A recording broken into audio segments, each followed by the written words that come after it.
Girl friend رکھنے سے پہلے شیطان بتائے گا یار اس زمانے میں تو ہر ایک کی گرل فرینڈ ہوتی ہے, اب نکاح کرنا اتنا مشکل کام ہے, اتنی ٹینشن ہے, نہ ابا مانتے ہیں نہ اماں مانتی ہیں, پھر خرچے, پھر ساس, پھر سسر, پھر سالے, ابے بہت کر لیں گے یار, اب یہ تھوڑی کہ زندگی اکیلے گزارنا شروع کر دیں.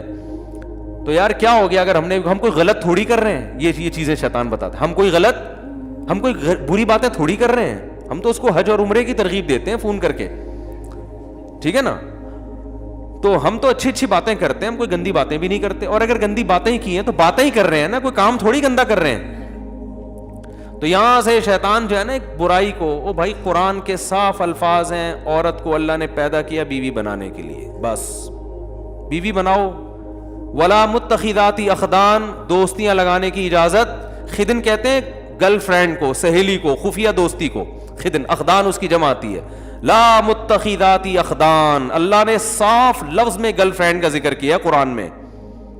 کتنی واضح آیتیں کہ تم اس کو بطور فرینڈ کے نہیں رکھ سکتے. متخذ کا معنی ٹھہرا لینا, جیسے قرآن میں آتا ہے نا واتخذ اللہ ابراہیم خلیلا, ابراہیم کو اللہ نے خلیل بنا لیا. اتخذ کا معنی ٹھہرا لیا, دوست بنا لیا. تو اتخذ کا معنی ہوتا ہے کسی کو بنا لینا. جو گرل فرینڈ ہے وہ پیدائشی گرل فرینڈ تھوڑی ہوتی ہے, آپ اس کو بناتے ہیں, ٹھہرا لیتے ہیں کہ یار فرض کر لیتے ہیں. اور اس میں اس طرف بھی اشارہ ہے کہ بعض لوگ یہ کہتے ہیں کہ انگریز بھی گرل فرینڈ جب رکھتے ہیں نا تو اس سے وفا کرتے ہیں. جب ان کی ایک گرل فرینڈ ہوتی ہے تو وہی ہوتی ہے, بیسیوں سے دوستی نہیں لگاتے. تو اس میں قرآن نے اس کی بھی نفی کر دی ہے. ٹھہرانے کا جو لفظ ہے, ٹھہرانے کا مطلب کیا ہوتا ہے, اسی کو بنایا ہے, باقاعدہ فرض کیا اس کو کہ یہ میری فرینڈ ہے. ایسا نہیں ہے کہ کبھی ادھر چلا گیا, کہ وہ تو بالکل ہی حرام ہے, وہ بھی ناجائز ہے. لیکن یہ جو ایک اگر آپ ٹھہرا لیتے ہو, یا 2 گرل فرینڈ رکھ لیتے ہو, یا 3 رکھ لیتے ہو, تو سب ایک ہی جیسی حرام ہے اللہ کی نظر. متخذات اخدان, قرآن کے صاف الفاظ ہیں کہ کسی کو تمہیں خدن بنانے کی اجازت, خفیہ دوستیوں کی بھی اجازت نہیں ہے. گرل فرینڈ رکھنے کی بھی اجازت, خفیہ دوستیوں کا بھی قرآن نے الگ سے ذکر کیا, دوستیوں کا بھی قرآن نے الگ سے ذکر کیا. غیر مصافحین, اور قرآن نے کہا کہ اس طرح بھی عورت سے آپ ریلیشن قائم نہیں کر سکتے کہ محض اپنی خواہش کو پوری کرنا ہو آپ نے, محض اپنی. جیسے بعض لوگ یہ کہتے ہیں کہ ہم اگر یعنی عورت سے ہمارا اگر ریلیشن نہیں ہوتا تو ہم ڈپریشن میں جاتے ہیں, تو ہم اپنی ایک سیکسول ڈیزائرز ہیں پوری کر لیتے ہیں, تو ہم کیا ہو جاتے ہیں تھوڑے سے فریش. اب رشتہ نہیں مل رہا ہمیں, جو نکاح کے لیے جو ہے کوئی عورت کا انتظام نہیں ہو رہا, مہنگائی بہت ہے, خرچے بہت ہیں, ابا نہیں مان رہے, اماں نہیں مان رہی, یہ نہیں ہو رہا, وہ نہیں ہو رہا, تو اب جو ہے نا ہم اپنی ایک دماغ کو ریلیکس کرنے کے لیے وقتی طور پر کانٹیکٹ کر رہے ہیں. تو غیر مصافحین, اللہ نے فرمایا تمہیں اس کی بھی اجازت. آپ غیر مصافحین کا ترجمہ دا کے دیکھ لیں. صفاح کہتے ہیں پانی بہانے کو, یعنی صرف اپنی ایک ڈیزائرز پوری کرنا, اس کے لیے بھی آپ یہ بھی الاؤ نہیں ہے. تو ایک ہی راستہ بچا ہے آپ کے پاس, وہ کیا ہے, بولو بھائی. میں جو اس پہ اتنا چیختا ہوں نا, اتنا اس لیے چیخ رہا ہوں کہ لوگ مان نہیں رہے, اس طرف کلچر تباہ ہو رہا ہے. تو صرف ایک راستہ اللہ نے رکھا ہے نکاح کا.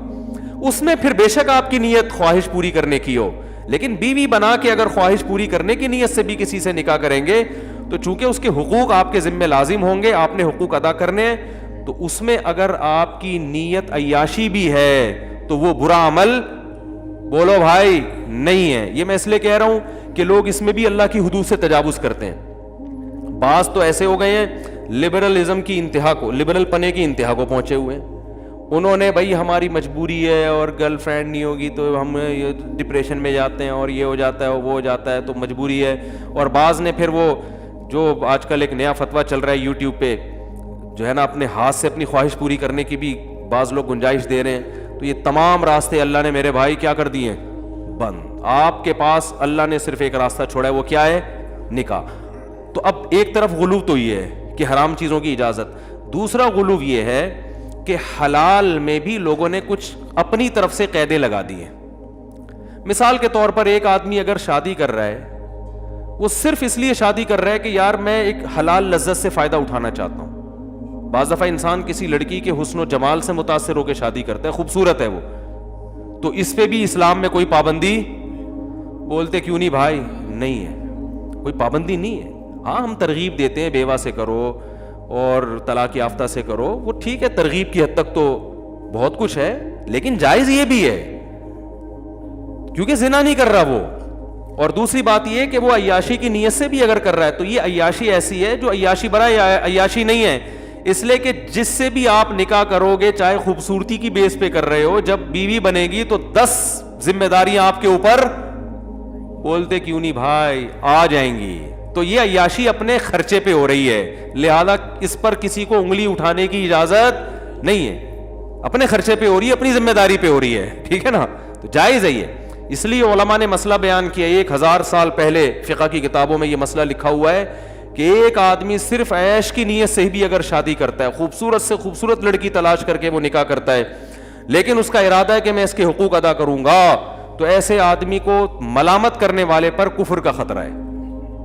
کفر کا خطرہ اس لیے کہ قرآن مجید میں اللہ نے ارشاد فرمایا الا علی ازواجہم او ما ملکت ایمانہم فانہم غیر ملومین، کہ جو اپنی بیوی سے اپنی خواہشات پوری کرتے ہیں یہ لوگ قابل ملامت نہیں ہیں. تو جب اللہ نے ایک سرٹیفکیٹ دے دیا، ایک اسٹیمپ لگا دی کہ یہ آدمی حلال طریقے سے جو اپنی خواہش پوری کر رہا ہے یہ قابل ملامت نہیں ہے، تو جب اللہ نے ایک سرٹیفکیٹ آپ کو دے دیا کہ قابل ملامت نہیں ہے، تو آپ کیوں زیادہ صوفی بن کے، فنٹر بن کے زیادہ نیک بننے کی کوشش کر رہے ہو اور آپ اس کو ملامت کر رہے ہو؟ بات آ رہی ہے سمجھ میں؟ تو یہ 1 میں بھی ہے، 2 میں بھی، 3 میں بھی، 4 میں، معذرت کے ساتھ وہ ٹاپک آ گیا، لیکن کیا کریں. اگر کوئی دوسری اس نیت سے کر رہا ہے، بھائی وہ اس نیت سے کر رہا ہے یار میرے پاس وسائل ہیں، میرے پاس اسباب ہیں، میری ایک بیوی ہے لیکن میں چاہتا ہوں ایسی 2-3 اور ہونی چاہیے، ایک بہت اچھی ہے تو 2-3 اور اچھی ہو جائیں، تو کیا زبردست. وہ ایک آدمی سے کسی نے پوچھا نا تمہاری عمر کتنی ہے، اس نے کہا 18 سال. اس نے کہا یار زبردست بھائی 18 سال.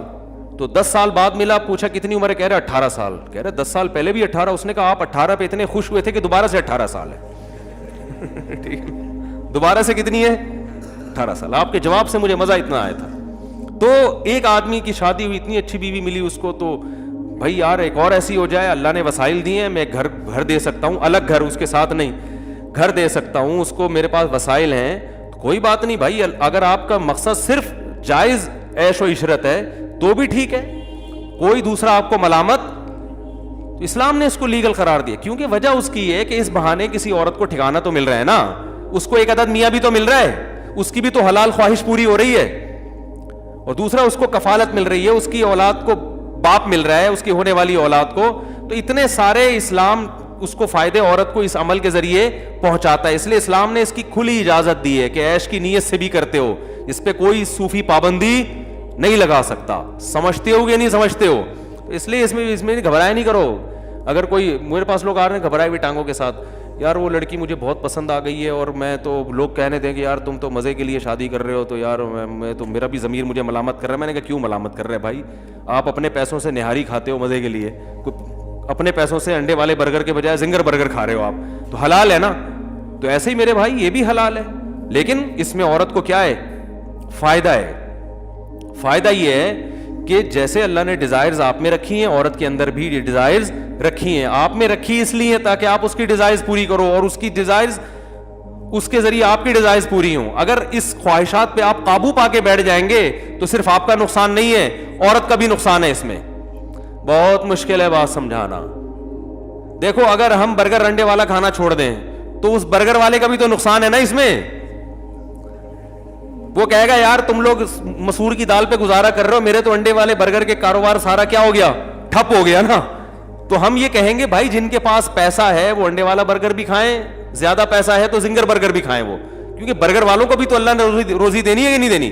تو اللہ جب دولت مندوں کو دولت دیتا ہے تو صرف ان کی توند بھرنے کے لیے نہیں دیتا، وہ اس لیے دیتا ہے تاکہ دولت کو کئی لا یکون دولتم بین الاغنیاء منکم، یہ دولت صرف مالدار ہاتھوں میں نہ گھومے. اس دولت کو دولت مند آدمی غریبوں پہ خرچ کرے، غریب کو دولت ملے گی، اور دولت مند آدمی غریبوں سے اس دولت کے ذریعے اپنا کام لے گا. نہیں آ رہی بات؟ تو اگر مالدار لوگ حلال عیش و عشرت بھی چھوڑ دیں گے تو اس میں صرف مالداروں کا نقصان نہیں ہے، بلکہ بہت سے لوگوں کے کاروبار کیا ہو جائیں گے؟ بولتے کیوں نہیں بھائی؟ بہت سے غریبوں کا بھی بیڑا غرق ہو جائے گا. اب یہ کروڑ پتی تاجر جو بڑی بڑی کمپنیاں کھول کے بیٹھے ہوئے ہیں، ان کو خیال آئے کہ چلو یار 4 مہینے تبلیغ میں لگائے، اب 8 مہینے کے لیے چلتے ہیں. اور پھر پوری زندگی کے لیے چلتے ہیں, اور تبلیغ میں بھی اپنے آپ کو وقف کر دیا اور اپنی فیکٹری بھی بند کر دی. تبلیغ میں تو وقت لگائیں ضرور, لیکن فیکٹری بھی بند کرو یار, چھوڑو کیا کرنا ہے. تو بھائی آپ کا جو پیسہ آ رہا تھا وہ تو رکے گا, مگر اس فیکٹری کے ملازمین کا بھی بیڑا, بولو بھائی, غرق ہو جائے گا. تو یاد رکھو اللہ نے جو آپ کو صحت دی ہے نا, طاقت دی ہے, جسم میں قوت دی ہے, جو آپ انڈے پراٹھے پھوڑ رہے ہو طبیعت سے بیٹھ کے, اور لاہوری ہمارے جو لاہوری لوگ ہیں وہ گوجرانوالا اور لاہور میں ماشاءاللہ خوراک اتنی ٹائٹ ہے ان لوگوں کی. گوجرانوالا میں مشہور ہے کہ آپ کسی گوجرانوالا والے سے پوچھیں کہاں سے آ رہے ہو, تو وہ جواب دے گا کھانا کھا کے آ رہا ہوں. کہاں جا رہے ہو, کھانا کھانے جا رہا ہوں. اور یہ میں نے دیکھا ہے, اور اتنے بڑے بڑے پائے کے ڈونگے ایسے پی جاتے ہیں, وہ اتنے پائے کھائے جاتے ہیں. ہمارے دوست کہنے لگے بھینسیں کے یہاں اینٹوں پہ کھڑی ہوتی ہیں کہ سارے پائے تو تم لوگ کھا جاتے ہو بھائی. تو اب آپ بتاؤ, صبح و شام اتنے پائے کھا رہے ہیں, اتنے پراٹھے پھوڑ رہے ہیں. اور تو اللہ تعالیٰ نے جو مرد کو عورت کی طرف رغبت رکھی ہے, مرد کی جو اس میں بے پناہ خواہشات, سیکشول ڈیزائرز رکھی ہیں اللہ تعالیٰ نے, یہ ڈیزائر اس لیے نہیں رکھی ہے کہ اس کو کچل کے ختم کرو, اس پہ قابو پاؤ, نہ نہ نہ نہ نہ, یہ دماغ سے نکال دو. یہ خواہشات اس لیے رکھی ہیں تاکہ کسی عورت سے نکاح کر کے اپنی خواہشات کو پورا کر کے اس کو بھی فائدہ پہنچاؤ. تو اس کا فائدہ یہ ہوگا کہ غریب عورت آپ کے مال کی وجہ سے آپ سے نکاح پہ آمادہ ہوگی. دیکھو یہ دنیا کا اصول ہے کہ ہر آدمی دوسرے کی ضرورت سے فائدہ اٹھاتا ہے. تو جب مالدار لوگ میں اللہ نے ان کو, ظاہر ہے یہ پائے وائے تو وہ مالدار لوگ زیادہ پھوڑتے ہیں, ٹھیک ہے نا, ان کی صحتیں زیادہ اچھی ہوتی ہیں. تو نتیجہ یہ نکلے گا کہ یہ مجبور ہوں گے. تو غریب عورتیں کیا کریں گی, ان کو مہر زیادہ ملے گا, ان کو ان کے اسٹینڈرڈ سے اوپر کا. میں ایسے لوگوں کو جانتا ہوں جنہوں نے کسی طلاق یافتہ بیوہ سے شادی کی, غریب سے, پورا فلیٹ بک کرا کے دے دیا اس کو, منتھلی ٹھیک ٹھاک ان کی جو ہے نا اماؤنٹ باندھ دیا, گاڑی لے کے دے دی ان کو, ٹھیک ہے نا. تو عورت کو فائدہ ہو رہا ہے کہ نہیں ہو رہا؟ تو اب اس میں یہ کہا جائے کہ نہیں اپنی دنیا کی خواہشات پوری نہیں کرنی چاہیے, یہ غلط ہوتا ہے. یہ سب فضول قسم کی باتیں ہیں. جو جائز خواہشات اللہ نے رکھی ہیں, قل من حرم زینت اللہ التی اخرج لعباده والطیبات من الرزق, اے نبی آپ ان سے کہہ دیجئے کہ کون ہے جس نے زینت کو حرام کر دیا اور پاکیزہ رزق کو اپنے بندوں پر, میرے بندوں پر حرام کر دیا. کون یہ پابندی لگانے والا ہے کون؟ گویا اللہ کہہ رہے ہیں اس صوفی کو لے کر آؤ میرے سامنے, میں نے پیدا کی ہیں. قل ہی للذین آمنوا فی الحیات الدنیا, دنیا میں بھی تو اصل تو ایمان والوں کے لیے. کافر کو تو غریبی میں مل رہا ہے, لیکن اب غریبی زیادہ ہو گئی ہے, ٹھیک ہے نا. جو غریبی ہے وہ کیا ہو گئی ہے, غریبی والے غریبی زیادہ لے کے جا رہے ہیں, اور جو مسلمان تھا وہ کیا ہے, وہ اسی بحث میں لگا ہوا ہے. تو اس لیے حرام اور حلال میں میرے بھائی فرق کرو. حرام بہت برا ہے, زنا بہت برا ہے اسلام میں. بد نظری کے بارے میں قرآن کے کیا الفاظ ہیں, یعلم خائنۃ الاعین, آنکھوں کی خیانت کو بھی جانتا ہے وہ. یہ جو انٹیوں کو نظریں گھما گھما کے دیکھ رہے ہو نا, تو اللہ فرماتے ہیں یہ آنکھوں کی خیانت کو بھی, اس میں بھی پکڑ ہوگی, اللیگل ہے نا. تمہارے لیے صرف تمہاری بیوی بس. ہاں اس میں یہ ہے کہ اب اس میں اللہ نے تمہیں چھوٹ دی ہے بھائی. اور اللہ نے کیا فرمایا, ما طاب لکم من, یہ میرا ٹاپک نہیں ہے, بس ابھی آ رہا ہوں, آپ لوگ گھبرائیں نہیں. وہ خواتین بیان سن رہی ہوتی ہیں, بھاگ جاتی ہیں, اوپر بھی بیٹھی ہوئی ہوں گی, بالکل بھاگ نہ جائیں. خواتین کو تسلی دلا رہا ہوں, 1 مہینے تک اس ٹاپک پر اب میں انشاءاللہ بات نہیں کروں گا, کوشش اس کی ہوگی. اس میں خواتین کا بھی تو فائدہ ہے یار, کتنا فائدہ ہے. بہت سی خواتین کو میاں نام کی چیز ملی ہے, وہ کسی کی دوسری بیوی بن گئی, تیسری بیوی بن گئی, ورنہ تو وہ بیچاری ان کی زندگیاں تو برباد ہو گئی تھی. کتنے, جب میں فون اٹھایا کرتا تھا نا, میرے پاس بہت ساری خواتین کے فون آتے تھے, ہمیں اپنے لیے, ہمیں اپنی پاک دامنی کی حفاظت کرنا مشکل ہو گیا ہے, برائی کی طرف جا رہے ہیں ہم. لوگوں کو پتہ چلتا ہے یہ طلاق یافتہ ہے, کوئی نکاح کا پیغام نہیں بھیجتا, دوستیاں لگانے کی کوشش کرتے ہیں لوگ. اور خواتین پھر ظاہر ہے عورت میں بھی ایک حد تک صبر ہے نا, تو برائی کی طرف جا رہی ہیں. تو بہت ساری عورتوں کو الحمدللہ ٹھکانہ مل گیا, ان کو گھر مل گیا, ان کو میاں مل گیا. چلو پورا نہیں, آدھا ملا, 1/4 مل گیا, لیکن مل تو گیا نا. تو 1/4 نہیں ہوتا, آدمی پورا ہی ہوتا ہے, ٹھیک ہے. تو اس لیے بھائی اس میں عورتوں کے فائدے کے لیے میں بات کر رہا ہوں.